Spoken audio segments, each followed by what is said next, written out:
And now it's my pleasure to introduce our presenter, Nancy Frey. Nancy Frey is Professor of Educational Leadership at San Diego State University and a leader at Health Sciences High and Middle College. Previously, Nancy was a teacher, an academic coach, and Central Office Resource Coordinator in Florida. She's a credentialed special educator, reading specialist, and administrator in California. She's a member of the International Literacy Association's Literacy Research Panel. She's published widely on literacy, quality instruction, and assessment, as well as books such as The Artificial Intelligence Playbook, now in its second edition, How Scaffolding Works, How Teams Work, The Vocabulary Playbook, and the Teacher Clarity Playbook, and Rigor Unveiled. Thank you, Nancy, for being with us today. And with that, I will hand the mic over to you.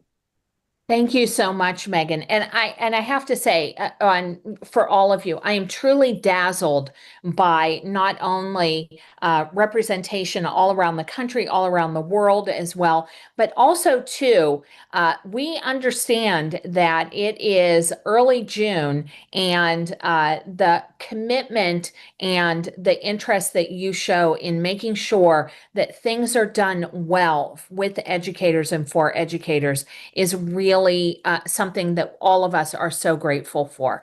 And that was the whole idea behind professional learning communities. These were actually conceived nearly 50 years ago.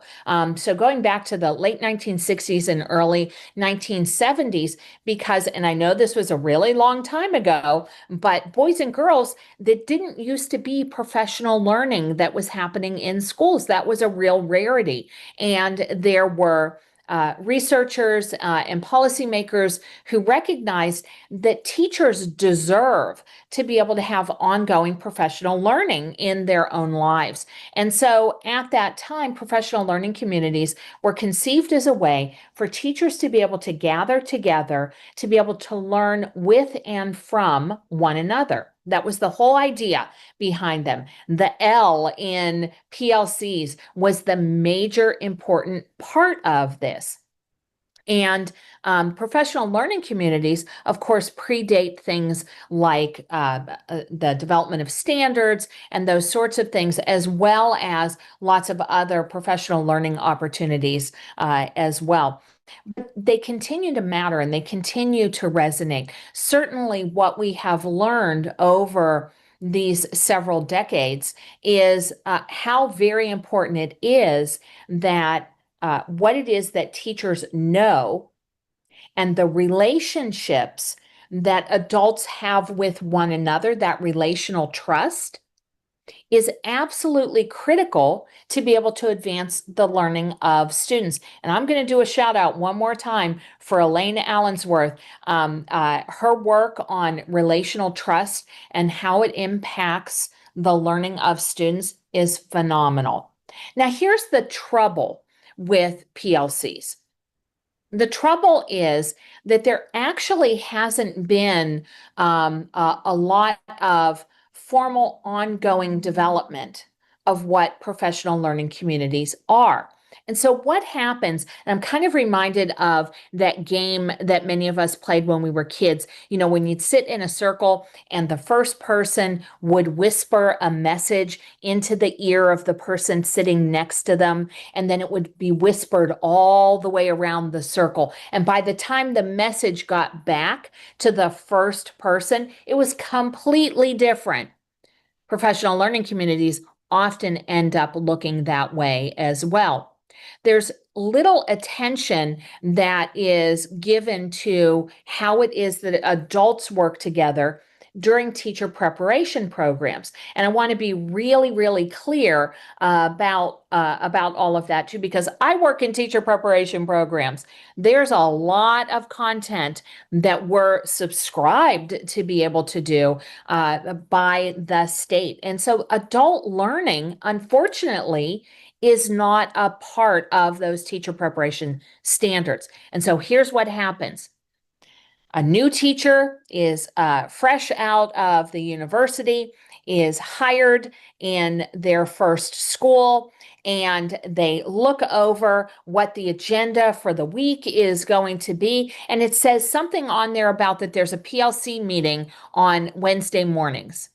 And that person, that young person, says to somebody who's an experienced staff member, "What's a PLC?" And that experienced staff member says, "Don't worry, I'll show you." And so they go with whatever the meeting is on that particular day, and that becomes the way that they believe PLCs should function. Now, there are lots of good, really, really good professional learning communities that are out there, but there are also a lot of professional learning communities that have kind of gone sideways, much like the whisper game, where the message has really degraded along the way. Another item that gets in the way in terms of how it is that professional learning communities should be implemented is a fundamental misunderstanding about what the professional learning community is. The professional learning community is the organization. There are teams that function within that organization, but the professional learning community itself is the organization, whether it is the school organization or the district organization. And so what that means is that there need to be mechanisms for how it is that we feed innovation. There are brilliant things that some teams are able to accomplish, but if there's never an opportunity to be able to share what those innovations are, then we end up with this silo. There are silos of excellence that are in existence, but we don't get to be able to spread innovation. And that really undermines the consistency and the coherence of the school organization itself. And again, massive amounts of research, including Elaine's research. I keep talking about Elaine, including Elaine's research about how very important consistency and coherence are in being able to move school organizations forward. I hope I've articulated an argument that PLCs have to be done right. We have to be able to acknowledge what some of those misconceptions are and then work with intention toward being able to right the ship, to be able to say, hey, here's what a professional learning community actually is and how it functions. So with that, Doug and I have been working now for a number of years, along with other colleagues, around really kind of reconceiving what the next generation of professional learning communities can be and should be, and what they look like. And in fact, I can tell you that at our school in San Diego, we've been utilizing this model of professional learning communities for a number of years now, in order to be able to really test out what are those things that work well. And that model that we've developed includes, and I'll draw your attention first of all to that tree that's right there in the center. That model is really 5 questions that help to drive the investigation cycle. Importantly, in terms of investigation cycles, whoever said that you only are allowed to have one investigation cycle per year annually, right? At the school where I work, our professional learning community cycles are every 9 weeks. In other words, we have 4 cycles a year. There are other schools that we work with that have 3 cycles a year, or 5 or 6 cycles a year. It really depends on what the organization needs. But that investigation cycle starts with the first question, where are we now? The second question, where do we want to go? That third question is how do we move learning forward? That's the instruction question that seems to have been left out of lots of models. That fourth question, what have we as adults learned from one another today? And that fifth question, who benefited and who did not? Now, across those cross-cutting values, include how is it that we hold high expectations? How is it that we ensure that collective efficacy among the adults continues to be built? How is it that we ensure that there is equity and fairness in all of the work that we do? How is it that we make sure that we are continuing to learn from one another? Now, what brackets that model include things like protocols. Those protocols help to be able to kind of set the guardrails for what those conversations look like within teams as well as across the entire professional learning community. And they're associated with actions, with specific actions to be able to take. In other words, it's really important that professional learning communities and the teams that operate within them yield decisions, come to decisions so that they can take action. And the newest part of what we're utilizing is around liberatory design. And if you're unfamiliar with liberatory design, it comes from design thinking. In other words, in being able to envision what are the outcomes that you're looking for, and then be able to design with intention to be able to do so. And so we've infused the liberatory design functions in there as well. Those 5 questions that I noted earlier are not questions that have to be done in a particular order. Well, whereas I noted that where we going is often conceived of as the first one, it isn't always necessarily. We can pair them up in lots of different ways. For example, we can think about within a single time that we're together, where are we now and how are we moving learning forward, that instructional piece, right? We can consider where are we going at the same time that we're also considering who traditionally is benefiting and not benefiting from the work that we're doing. There's a level of flexibility that's within there. Again, it's really about being able to equip educators with decision-making authority to make consequential decisions about what it is that they're doing, what it is that they're learning about. And you're exactly right, Maya. It's meant to be very iterative in that regard. So I've got 4 quick success criteria for our short time together today. What I hope to spark up with all of you is some thinking about strengths. I can focus on strengths around the organization, and in this particular case, student strengths as well. I can teach all of the standards. I can engage in conversations about learning and teaching, and I can use AI as a teaching assistant. And that's one of the newer features that we've brought in. How do you invite AI to the PLC table? So let's start first with a strengths-based approach to what it is that we do. And this certainly dovetails nicely with that question of where are we now? And it can be tempting, quite frankly, when looking at where it is that we are right now, that perhaps we end up engaging in conversation about what it is that students are not able to do. There's also sometimes a misinterpretation with what a strengths-based approach is.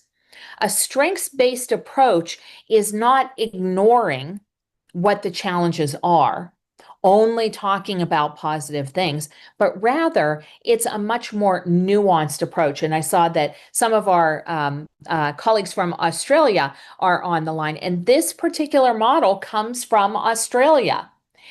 A strengths-based approach includes 3 factors. What a student can already do, really important to be able to figure that out so that you know where it is that you can accelerate the teaching.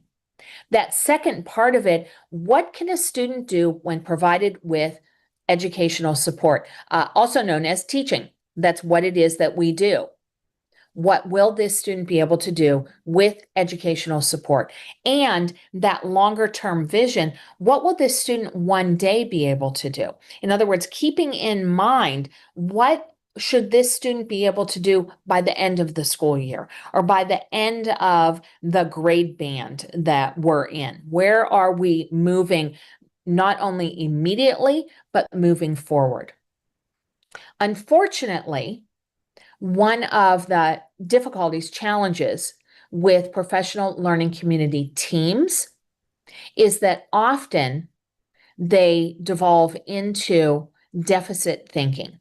There's a really interesting study that was done a couple of years ago that was called How Did That Happen? And yes, I put the zhuzh on that title. Teachers' explanations for low test scores. And what these researchers were interested in doing was analyzing the recorded transcripts of professional learning community teams from all across the country over the course of the year. And what they were interested in looking at specifically is what happened in the conversation whenever data were presented in that professional learning community team. Keep in mind that the data are primarily the data that are teacher generated data. In other words, how was it that students did on a chapter test or a unit test, as well as some of the benchmark or interim assessments that are done. Not only those state or in some cases national tests being done, but lots of different assessments along the way. So I've set up this study, right? What did teachers talk about when data were presented? And what they found were that 85% of the time, there were deficits in those discussions.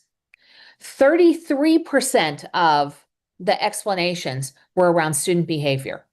In other words, well, he didn't do good on this science test that we gave because, he never pays attention. At other times, a mismatch between the assessment demands and the student. Well, he's an English language learner. They never do well on this benchmark. Or talking about the student's home life. They don't read to her at home. Blaming the family. And in other cases, either suspected or established underlying conditions. It was surprising, these researchers found, how often there were conversations that were speculative around dyslexia and other learning disabilities. 85% of the time, when teachers were confronted with data, they moved immediately from what the teaching could be to what were the student characteristics. Only 15% of the time did teachers actually move into the space of being able to figure out what has worked well, who benefited and who did not, what were some of the practices that were successful, how might we address some of those practices again in the future. Now, I want to be really clear about this. These are not uncaring teachers that were involved in this research. But what it does evidence is that it's teachers who have a low sense of collective efficacy. They don't know what to do. And so therefore, in not knowing what to do, the conversation often went sideways and moved into the characteristics of the students. Having a deep sense of what a strengths-based approach is and how it is that we analyze student work in those professional learning communities is essential. And here's where protocols come into play again.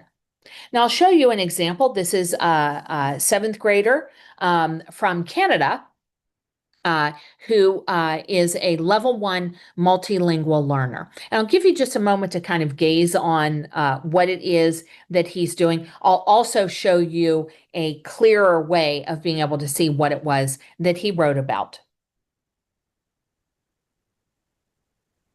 And hopefully what you're noticing is that the drawing up there are two kids who are wearing hats, and there are two kids who have a smiley face on their t-shirt. All right, here's what it is that he wrote.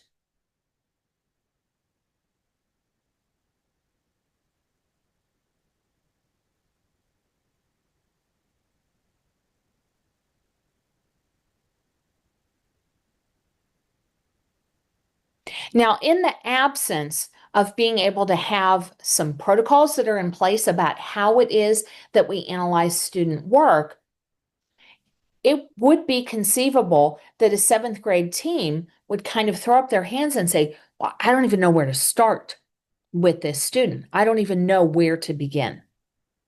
But what we can do is we can take that apart. Remember that a strengths-based approach is number one, what is it that the student can already do?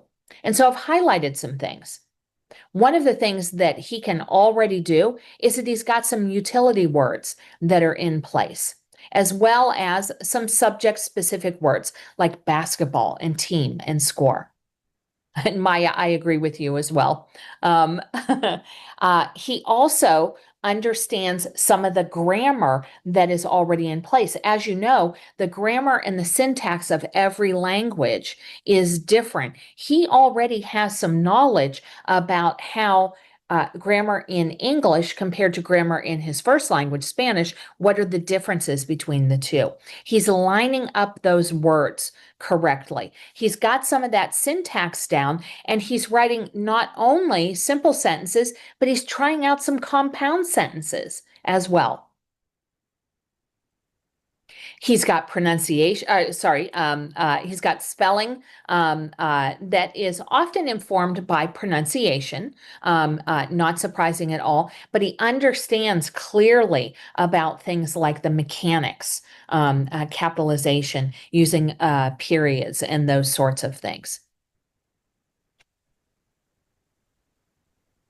And he's begun to do some of that editing along the way. Remember that editing is not something that you only do when you're all finished writing. You pretty much start editing on about the fourth word because you're thinking about what it is that you want to say next. And those self-corrections, as Maya said, are fantastic. All teachers know when we see self-corrections, what that signals is that that student is rereading what they're writing. And as Maya pointed out, he didn't know the English word for hoop, but he knew what it was, and so he drew it. I love that. I love that creativity in being able to do so. This is a student who knows how to solve problems.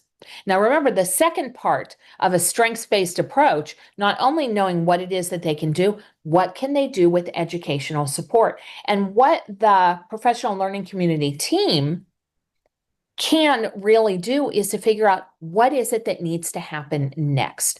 And so here's an example. This was what a team in analyzing that student work came up with in terms of next steps instruction.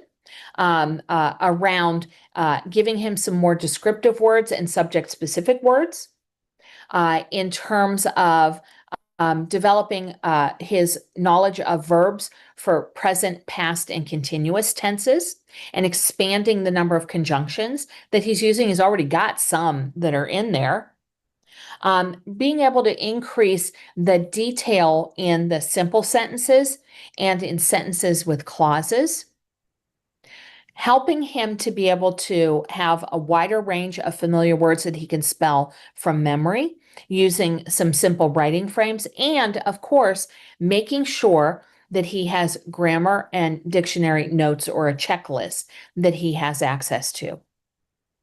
Do you hear the collective efficacy of the team in being able to say, let's take a close look at what he can do, and then let's identify what it is that he needs to learn next. What are the next steps instruction to be able to do? It's empowering for teams to be able to do so. Now let's move into that second success criteria around teaching all of the standards. And yes, I'm emphasizing the word all of the standards. We know that a model of learning is around the three-legged stool, if you will: curriculum, instruction, and assessment. They pair together, and when they are working together well, that's what yields the learning that happens within classrooms. Having that balance of curriculum, instruction, and assessment, they're not separate items, but rather that there's a balance to them, can be really important. And we also know too that if any one of those legs is weak, the stool is going to fall over. If curriculum, for example, is problematic, the stool is going to tip over. If there is great curriculum, but there's not great instruction that's paired with it, it's not going to work. And if assessment is treated as something that we have to do, then we're not able to make decisions about when we can accelerate learning and when it is that we need to do a bit of reteaching along the way. And yeah, Emily, you're talking about another one of my heroes as well. Richard Elmore's work in this field has been amazing and informative to all of us. So let's talk about curriculum. Curriculum certainly deserves to have the kind of attention that should be. It's an important part of that stool. And Richard Posner talked about the different kinds of curriculum in particular, that those included the official curriculum, the operational curriculum, the hidden curriculum, the null curriculum, and the extra curriculum. So let's break that down just a bit. The official curriculum is the written curriculum. This is often coming in the form of standards documents, as well as the high quality instructional materials that have been adopted by a district or by a state. That's the written curriculum that happens. But the operational curriculum, that's actually what is taught by the teacher and how it's communicated. So we're never able to completely close that gap between the official curriculum and the operational curriculum. There's so many variables that are involved there. But the gap, when it gets too wide, really becomes problematic. The hidden curriculum includes what are the norms and the values of the society. They tend to be pretty strong and pretty durable, but there may be conflict among them. For example, how is it that we organize students? That conveys a whole lot of the climate and the culture of the school. Do we have lots of different segregated settings for students with a variety of disabilities that are apart from the general flow of the school that communicates a value without ever intending to? Do we have tracked classes where there are honors classes and there are remedial classes? It conveys a set of norms and values without ever writing it down that this is what we believe. The null curriculum consists of what is not taught at all. And I'll give an example. When I was in high school in the 1970s, one of my classes was driver's education. I had driver's education, fourth period every day. That was at the time a part of the curriculum. Driver's education is rarely taught anymore within the school setting. Usually it is an extracurricular, a planned experience outside of the regular education that is happening. And that extracurricular activities that also include things like sports, before school, after school, all of those things relate to the curriculum that are taught. I'm going to offer that we have a lot of cleanup to do when it comes to curriculum. One of the major findings that is troubling is the lack of consistency and coherence when it comes to the curriculum that's taught.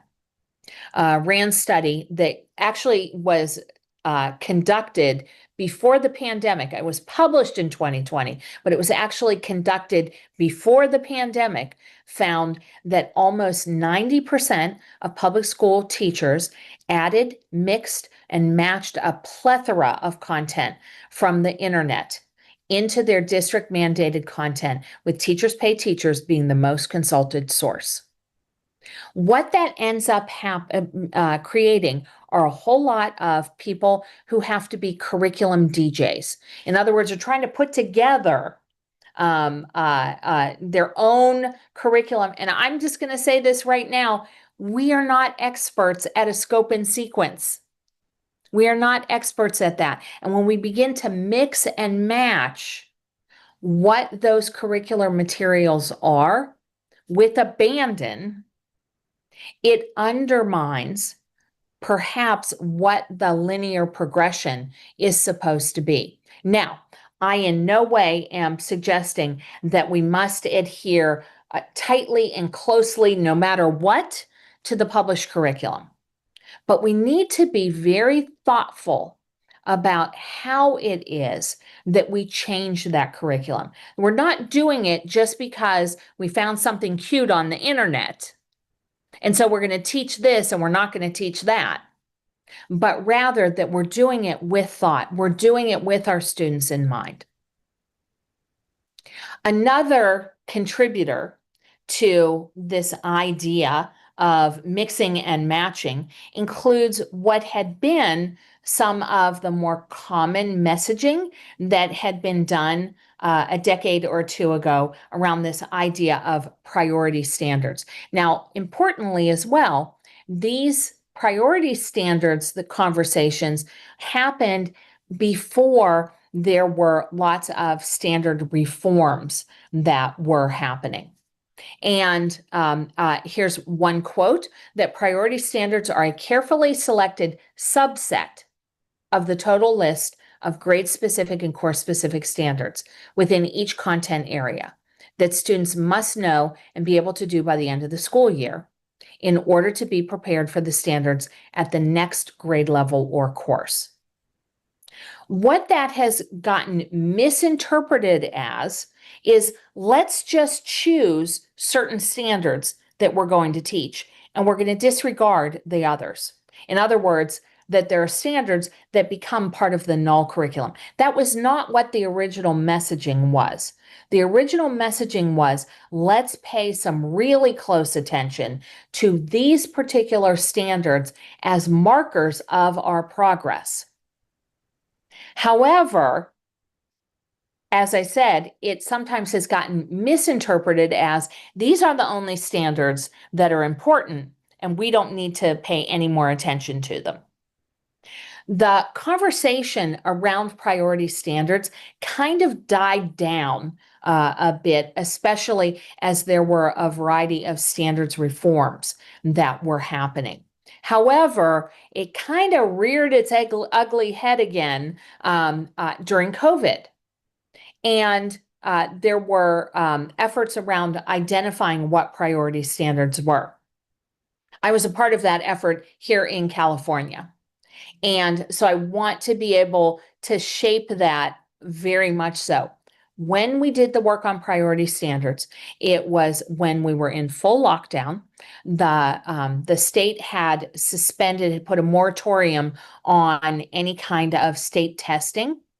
School days online were limited. If you're in California, you remember that we had 4 hours a day. We had 4 hours to be able to teach. And so there needed to be some necessary compression. And so priority standards were identified. The moratorium around testing was lifted. The temporary nature of priority standards was lifted. And yet, even now, and I can tell you a couple of weeks ago, I talked to a principal who was still focused on the priority standards. And there is no state, there is no province who is going to say to a school or to a district, hey, we'll only test you on whatever you decided the priority standards are. That model has been utilized and has been perpetuated in some professional learning communities. That priority standards should meet the following selection criteria around endurance, for example, around leverage, around readiness. And even with a protocol, and I want to draw your attention to the very first sentence that's in there. Collaborative teams use these criteria to identify 7 to 12, or approximately 1/3 of the state standards per subject or per grade level. What terrible messaging. What a disservice to teachers. What a disservice to students. Because the misinterpretation of that is we're only going to spend time teaching 1/3 of the standards. And what that ends up resulting in is differential impact. There are some students who are not going to be as impacted by those decisions. And we know that there are lots of students who are going to be negatively impacted. So let's follow this over the course of 3 years. And for those of you that are fans of TNTP and the work that they have done, the research that we have done, here's the opportunity myth in play. So let's say that a team, a school, a district decides we're only going to teach some of the standards. That means that there are some standards that are not taught. And then those students go from 6th grade to 7th grade, and that model is still in existence. Only now, what is underneath the surface, the iceberg problem, the null curriculum, is that there are even more standards that have not been taught. And then they go on to 8th grade. And now they have this huge deficit. It is really hard to get good at what you have not been taught. So we have to be able to change that dynamic, change that conversation. One of the ways, and this is another one of the protocols that we have featured, is to use what's called a table of specifications. In other words, to make sure that at the unit level that we make some decisions about what is going to be taught, and at the same time, we make some initial decisions about what is going to be assessed. There's lots of evidence that in teacher-created assessments in particular, that what's on the assessment at the end of the unit is more reflective of what was taught as opposed to what the standards were. What teachers believe the students can be successful in versus what the entire contents of that are. So I'm going to show you some table of specifications, and then a little bit later on, I'm going to show you a way to be able to do it. So don't get intimidated by how seemingly complex this is. Table of specifications is something that psychometricians use to be able to develop those big assessments, those state and province based assessments that are going on. And Tom Guskey took that idea and said, couldn't we use this as teachers? And so he laid out a map that he called a table of specifications. Over there on the first 4 columns, and for those of you that hang around with the teacher clarity work in particular, these are the nouns that are in the standards. This is the content of what are in the standards, especially as it relates to terminology, to facts, rules and principles, processes and procedures. On the other hand, the final 3 columns are the verbs. Those are the skills. And I'll draw your attention to that bottom row that's there in those last 3 columns. Identify, describe, use, illustrate, compare, contrast. Those are the skills. The nouns are on one side, the skills are on the other. And what Gusky talked about is, what if we take a unit that we're planning on doing, a unit of instruction, and we figure out from the standards that are going to be featured in that particular unit how all of these line up. So I'll show you a couple of different examples.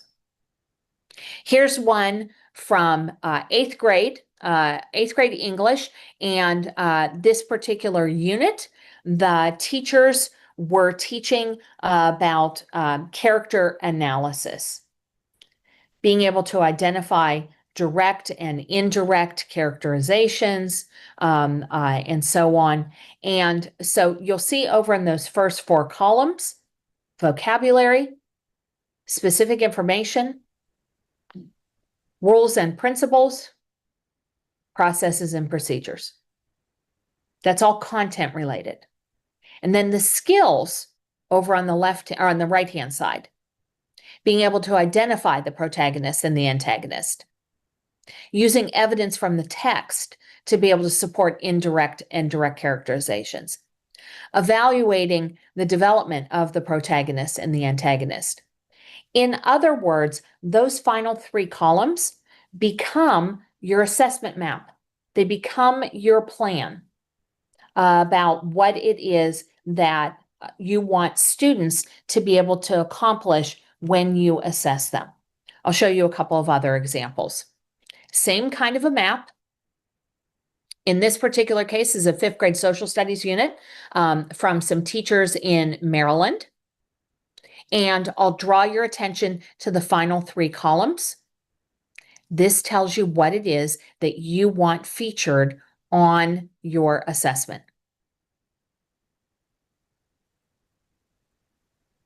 And Ashley, I absolutely agree with you. It's important to be able to test out their factual knowledge, their knowledge of the terminology, but utilizing those final 3 columns helps you to understand, hey, these are things that I want to feature on our end of unit test.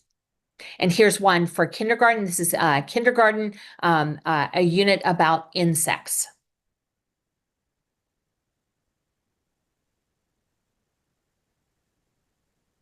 Now, I promise that at the end of our time together, when we get to AI, I'm going to show you how it is that you can do this. Because it seems kind of daunting. But with AI invited to the table, can really be helpful. And so how do I engage in those conversations about teaching and learning, right? Another method and another protocol that we have featured is around assignment analysis, looking at the tasks that students are doing in particular. Super important to be able to analyze what those tasks are. The assignment analysis protocol that we have was developed by Education Trust and is a phenomenal method to be able to look at what are the tasks that we want our students to do during that unit of instruction, so that we can not only advance learning, but we can also gauge, monitor what kind of progress they're making before they get to the end of the unit.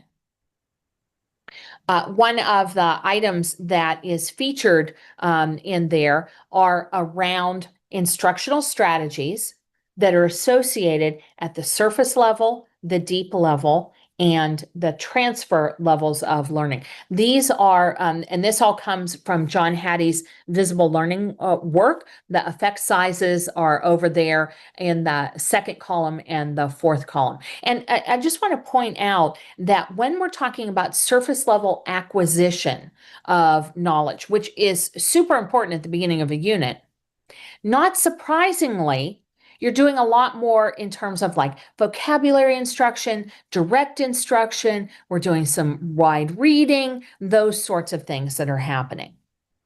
In other words, it's very teacher-directed instruction that's happening. But now compare what that looks like when we want to deepen students' learning, how the instructional strategies change. It's no longer as teacher-directed. Now we're looking at students being able to assume some of that cognitive and metacognitive responsibility. In other words, teaching surface level acquisition and consolidation instruction all across a unit is not going to get you to deep levels of learning. They need opportunities for classroom instruction. They need opportunities to be able to reflect and make judgments on their own learning. They need to engage in study skills. Remember that study skills are not just things that happen outside of class. They need to be able to engage in lots of collaborative learning. And then let's take that a step further to transfer of learning. And transfer of learning is actually what is manifested on those big assessments, those state assessments. Can you use this information in new and novel ways? Look at what students have to do in order to be able to move to transfer of learning. Peer tutoring and peer learning that's going on. Synthesizing information across text, not just within a text. Extended writing. Formal discussions like Socratic seminars and debates. There are big differences in how it is that we move the learning forward. However, if we're only sticking with that surface level learning of acquisition and consolidation of facts, we'll never get to those deeper levels of learning. Teachers deserve to be able to know this, to be able to look at how it is that they're pairing up instruction with curriculum and with assessment, the table of specifications being one example, in order to be able to stabilize that stool. So let's talk about that final aspect, using AI as a teaching assistant. And this is certainly something that has now become available that we didn't even dream of whenever we worked on the first edition. How do we bring AI into the conversation? For AI to be a thought partner. One of the most valuable pieces of advice that I got from a colleague at the university who is on our university's committee for artificial intelligence at San Diego State. And he said, you know, the secret is really this: treat AI like an intern.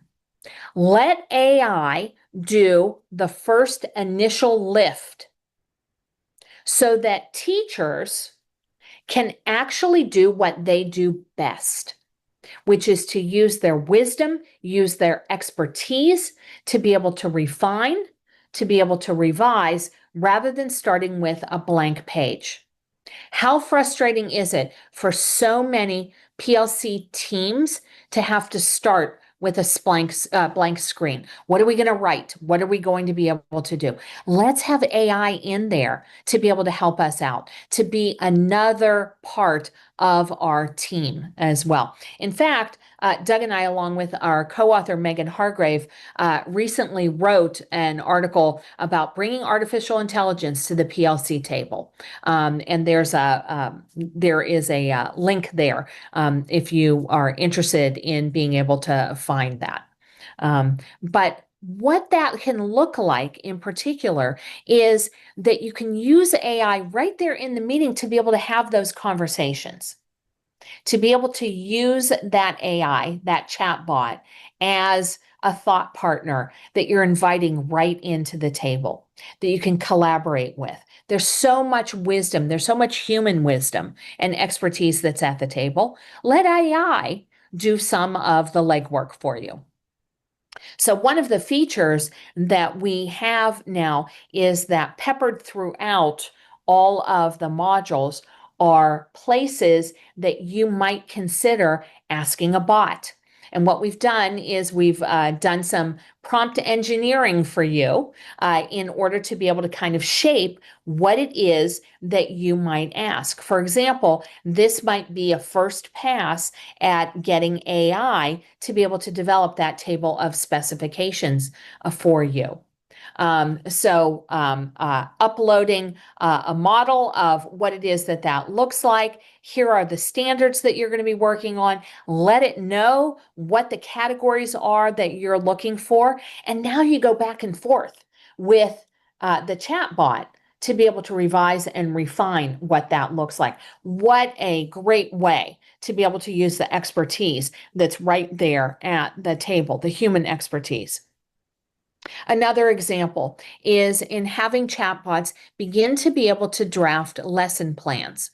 However, I will say this too, they need parameters. In fact, that some of the more recent evidence is that without parameters, that the lesson plans that are generated by the chatbot tend to be very teacher directed. In other words, and hopefully what that's sparking up for you is, oh, it's going to be really hard to be able to get them to deeper levels of learning if we're only doing teacher directed instruction. That's happening. What you'll find in the book as well are some evidence around Rosenshine's components. You can grab those, copy those and grab those, or perhaps you're a 5E district, perhaps you use gradual release of responsibility as your instructional framework. Whatever your framework is, let the chatbot know what it is that you're looking for. Here's one more example. Since we talked about assessment and curriculum and instruction, here's one more example. Chatbots can create assessments quickly, but again, without the parameters, most of those items are going to be kind of literal and limited to that surface level of learning. Again, we've created a potential prompt that you can use to be able to define more completely what it is that you're looking for in that assessment. So lots of ideas to be able to do so. We want to make sure that we're getting it right when it comes to professional learning communities. Educators deserve to have the kind of professional learning community experiences that are enriching, that build their collective efficacy, that allow them to be able to line up the high expectations that they have for their students with the instruction that goes along with that. And so with that, I hope that you're walking away with a couple of ideas. These were our 4 success criteria for today. So I hope you're feeling a bit of success in being able to do so. And with that, I want to turn this over to Megan in particular, because I know that you're going to have a giveaway, and I am going to put in one more plug. We'll be in New Orleans. We're going to be down south. I'm looking so forward to it in November for our PLC Plus conference, our annual PLC Plus conference that we have every year. We'd love to see you there. And so with that, Megan, who are our winners? All right. Well, thank you. First of all, I want to just say thank you so much, Nancy, for letting us learn with you today. I hope you can see all of the emojis and the hearts and the little hands on your screen, because I think everyone here has come away with some new ideas just based on the comments in the chat. I think there have been some real aha moments and a lot of takeaways they can use, especially with AI. So thank you for joining us today, Nancy. Thank you. Thank you. Bye-bye.